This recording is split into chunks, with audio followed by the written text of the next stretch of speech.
écouter ou simplement être. Et ensuite, nous demandons pourquoi nous nous sentons vidés alors qu'il ne nous manque rien. La réponse est dans l'excès. La simplicité ne consiste pas à avoir moins, elle consiste à avoir assez et seulement l'essentiel. C'est le choix conscient de lâcher ce qui ne sert plus ta croissance intérieure afin que l'espace reste pour ce qui compte vraiment. Vivre simplement ne signifie pas pauvreté ou manque d'ambition. C'est en réalité une forme raffinée de richesse, riche en clarté, riche en énergie, riche en connexion avec ce qui est réel.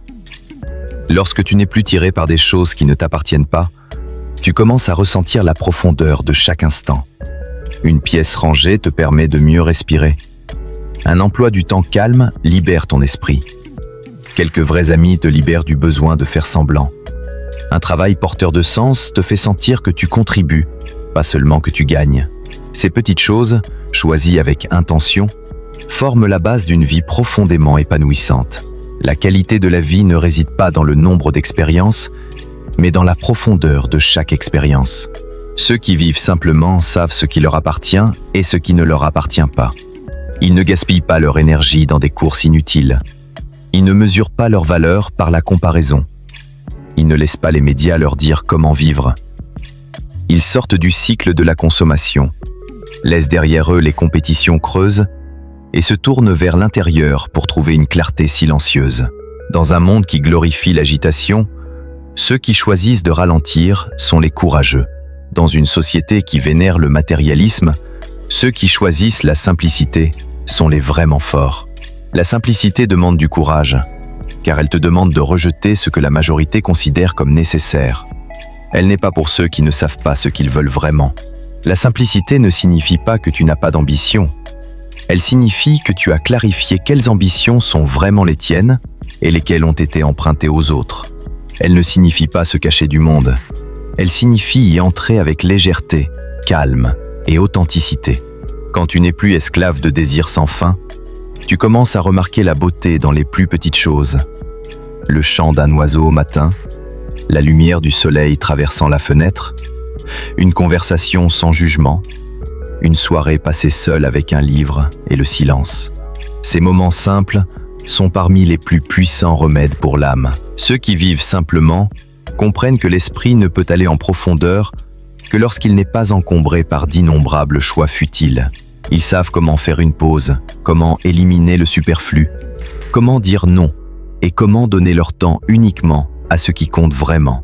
Ils ne vivent pas selon l'instinct de consommer ou d'accumuler, mais comme des artistes qui choisissent soigneusement chaque trait sur la toile de leur vie, rejetant tout ce qui ternit la clarté de l'âme. Vivre simplement est une forme silencieuse de liberté. Tu ne vis plus sous le poids des attentes des autres. Tu n'as plus besoin de te prouver ou de te montrer pour être vu. Tu ne portes plus des rôles qui ne sont pas les tiens. Et dans cet espace désencombré, tu commences à découvrir la profondeur. Quand l'esprit n'est plus occupé par les distractions, tu vois enfin ce qu'il y a à l'intérieur. Quand le cœur est calme, tu peux entendre la voix de ton être le plus profond, l'endroit où vit le vrai sens. Les personnes qui vivent profondément n'ont pas besoin de beaucoup de mots. Leur présence seule parle. Elles ne se précipitent pas. Pourtant, chaque pas qu'elles font est sûr et stable. Elles ne cherchent pas à impressionner qui que ce soit. Elles vivent en alignement avec quelque chose de plus élevé, quelque chose de réel. Et t'as un choix simple. Préférer la simplicité à la complexité, la substance à l'apparence, la profondeur à la reconnaissance éphémère. Si tu te sens perdu, fais une pause et regarde autour de toi. Peut-être que ta vie est si pleine de bruit et d'excès qu'il n'y a plus de place pour toi. Peut-être que ce dont tu as besoin n'est profane. Te soucier d'être suffisant et posséder « qu'est-ce qui est suffisant pour moi ?» Moins courir après les autres et puis rentrer chez toi, en toi-même. Moins investir dans ce qui brille et proue dans ce qui dure. La présence, la gratitude, la connexion sincère et les moments sans distraction. Le moment présent est la seule chose que tu peux vraiment tenir. La plupart de nos souffrances ne proviennent pas de ce qui se passe maintenant, mais de ce qui s'est déjà produit ou de ce qui pourrait arriver. L'esprit est soit entraîné en arrière dans le regret, la crédicabilité et les voquises histoires, soit projeté dans le brouillard de l'inquiétude, de la peur et de l'attente. Le bonheur n'attend pas que ta vie soit parfaite. Il ne se retient pas jusqu'à ce que ta carrière soit stable, que ton épargne soit élevée ou que les gens autour de toi agissent comme tu voudrais qu'ils le fassent. Il ne promet pas d'arriver un jour futur quand tout sera idéal. Si tu continues à vivre avec cette croyance, quand cela arrivera, alors je serai heureux, tu ne fais que retarder la chance de vivre pleinement maintenant. Beaucoup pensent qu'en contrôlant les circonstances, en supprimant tous les problèmes ou en atteignant certains objectifs, le bonheur suivra. Mais c'est une illusion, parce que la vie change toujours. Ceux qui attachent leur joie à la stabilité extérieure finiront par être déçus. Il y a des jours où tout semble aller bien, et pourtant tu te sens vide. Et il y a des jours chaotiques, où d'une manière ou d'une autre, tu te sens en paix. C'est parce que le bonheur n'est pas seulement une réaction aux événements de la vie, mais un reflet de la façon dont tu penses, choisis et vois le monde. Le bonheur n'exige pas la perfection. Il te demande simplement d'être présent et d'être là pour le moment tel qu'il est. Quand tu arrêtes de courir après une norme impossible, tu commences à voir la vraie beauté dans les petites choses simples qui se passent autour de toi. Tu ne peux pas te forcer à ressentir de la joie si tu es pris dans un conflit intérieur, mais tu peux choisir des actions, des pensées et des réponses qui te rapprochent de la paix. Le bonheur n'est pas aléatoire, c'est une compétence qui peut s'apprendre et se renforcer comme un muscle. Il grandit grâce aux habitudes quotidiennes, à la manière dont tu te parles et à l'état d'esprit que tu pratiques. Des études montrent même qu'une grande partie du bonheur vient du mode de vie et de l'attitude, pas des circonstances. Tu n'as pas besoin d'une vie parfaite pour te sentir accompli, mais tu as besoin des bons outils mentaux et de la discipline pour les utiliser chaque jour. Nous nous attendons souvent à ce que le bonheur soit bruyant et spectaculaire, comme le rire ou les grandes réussites, mais il est souvent silencieux. On le trouve dans un matin lent avec une boisson chaude, dans le fait de terminer une tâche que tu repoussais, ou dans le fait de remarquer la lumière du soleil à travers les feuilles. Ces moments n'explosent pas de joie, mais s'accumulent avec le temps, créant en toi une base stable. Les gens disent de vivre la vie à fond, mais vivre pleinement ne consiste pas à faire des choses immenses. Il s'agit de donner toute ton attention et ton cœur aux petites. Quand tu arrêtes de poursuivre un bonheur grand, voyant, et commences à apprécier le rythme subtil de la vie quotidienne, tu réalises qu'il n'a jamais manqué. Il a seulement été ignoré sous des couches d'attente. Tu n'as pas besoin de faire semblant d'être fort, ni de forcer un sourire. Tu as seulement besoin d'arrêter de laisser les pensées négatives gouverner ton esprit. En changeant ton focus, tu peux transformer une journée ordinaire en quelque chose de significatif. Pas parce que le monde a changé, mais parce que tu le vois différemment. Deux personnes peuvent affronter le même défi, mais l'une se plaint, tandis que l'autre est reconnaissante. L'une blâme, tandis que l'autre apprend. L'une se cache, tandis que l'autre fait face. Et leurs expériences sont complètement différentes. La différence n'est pas dans ce qui arrive, mais dans la façon dont elles le traversent. Tu n'es contrôlé à l'extérieur de toi, mais vos forces ascending t'amonsera. Le bonheur grandit dans ce petit espace entre ce qui arrive et la façon dont tu choisis de réagir. Tu n'as pas besoin d'attendre la perfection pour profiter de la vie, parce que la vie ne sera jamais parfaite. Chaque instant porte ses propres beautés silencieuses, Soba sous-éveillé pour pas au fait pour le gandant, mais le compagnon de celui qui soft. Et pendant qu'il erre, le moment présent, ce morceau inestimable de vie, s'échappe sans être remarqué.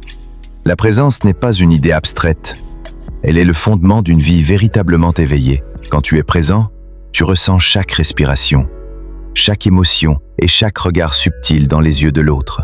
Quand tu es présent, tu n'existes pas seulement, tu habites ta vie.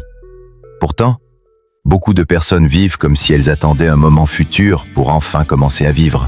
Elles repoussent la joie jusqu'à ce que leur carrière soit sécurisée, jusqu'à ce qu'elles gagnent plus d'argent, jusqu'à ce que tout soit parfait. Elles vivent pour le futur sans jamais se demander « À quoi ressemble mon moment présent ?» Mais si tu ne peux pas pleinement vivre aujourd'hui, alors même quand demain arrive, tu continueras à poursuivre une autre illusion. L'épanouissement ne vient pas de ce que tu accomplis, il vient de la capacité à ressentir pleinement ce qui est ici et maintenant. Être présent ne signifie pas rester immobile ou éviter de penser au futur. C'est avoir le courage de faire face à la vie telle qu'elle est, sans détourner le regard. Quand tu fais la vaisselle, fais simplement la vaisselle. Quand quelqu'un te parle, écoute vraiment. Quand tu marches, ressens tes pieds sur le sol. La présence se perd lorsque le corps est à un endroit, mais l'esprit ailleurs. Un parent qui enlace son enfant tout en pensant aux échéances. Un ami qui parle, tandis que ses yeux restent rivés à un écran. C'est là que la vie paraît déconnectée, mince et sans sens. Ceux qui pratiquent la présence vivent lentement, mais sûrement. Ils ne parlent peut-être pas beaucoup ou ne font pas beaucoup de choses, mais tout ce qu'ils font a du poids et de la valeur. Ils ne laissent pas les émotions les gouverner. Ils observent leur esprit comme on regarde le ciel, parfois lumineux, parfois orageux, mais en sachant toujours qu'ils ne sont pas la météo. Ils sont le vaste ciel au-delà. La présence leur permet de cesser de vivre en victime et de devenir les créateurs de leur propre expérience de vie. Tu n'as pas besoin d'attendre la méditation ou le silence pour pratiquer la présence. Elle commence dans les plus petites actions quotidiennes. Quand tu manges, mâche lentement et savoure pleinement. Quand tu parles à quelqu'un, regarde-le dans les yeux comme si rien d'autre n'avait d'importance. Quand tu respires, remarque sa profondeur, son rythme. Tu n'as pas besoin d'ajouter plus à ta vie. Enlève simplement le bruit. Alors tu verras que chaque instant est déjà entier et complet. Ceux qui manquent de présence ont souvent l'impression que la vie leur échappe, laissant peu de traces derrière elle. Ils n'ont pas vraiment vécu chaque jour. Ils ont seulement traversé le temps, comme des figurants dans leur propre histoire. Mais quand tu es présent, le temps ralentit. Tu remarques chaque expression, chaque mot, chaque petite sensation, parce que tu es pleinement là. Pas seulement dans le corps, mais dans l'esprit. La présence approfondit chaque connexion. Elle ajoute de la richesse aux émotions et te permet de goûter la vie avec tous tes sens. Personne ne peut être présent à chaque instant, mais chaque fois que tu remarques que tu t'es éloigné, cette prise de conscience elle-même est un retour.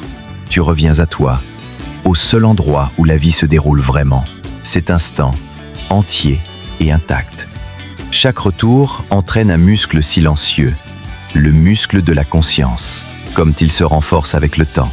Si tu veux vivre de manière plus signifiante, ne cherche pas loin, comme ou par une seule minute de vraie présence. 1 minute sans écran, 1 minute de respiration lente et profonde, 1 minute à regarder dans les yeux de quelqu'un que tu aimes, sans te presser ni juger. Une se creura. Le seul manque que tu possèdes vraiment, c'est minutes. Maîtrise-le, et tu maîtriseras la vie à le lire, un de cœur à la fois. Le babeur n'est pas un cadeau venu de l'extérieur, ni conçu chose que les autres peuvent d'overning ou reprendre. Il naît sérieux, de la façon dont tu penses, ressens et réagis. Tout autour de toi n'a du pouvoir que si tu le permets.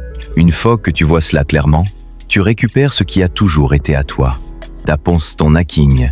Certaines personnes souriment parce qu'elles font semblant, mais parce qu'elles ont construit un espace sûr à l'intérieur, intouché par les tempêtes. Elles ne dépendent pas de l'humeur ou de l'approbation des autres. Elles ne laissent pas non plus les circonstances définir leur valeur. Elles ont appris une vérité qui demande de nombreuses années à être comprise. Toutes les émotions viennent de l'intérieur, pas du B. Si penté à l'intérieur, rien d'extérieur ne peut le détruire. Tu peux perdre de l'argent, du statut ou des relations, mais tu ne te perdras pas toi-même.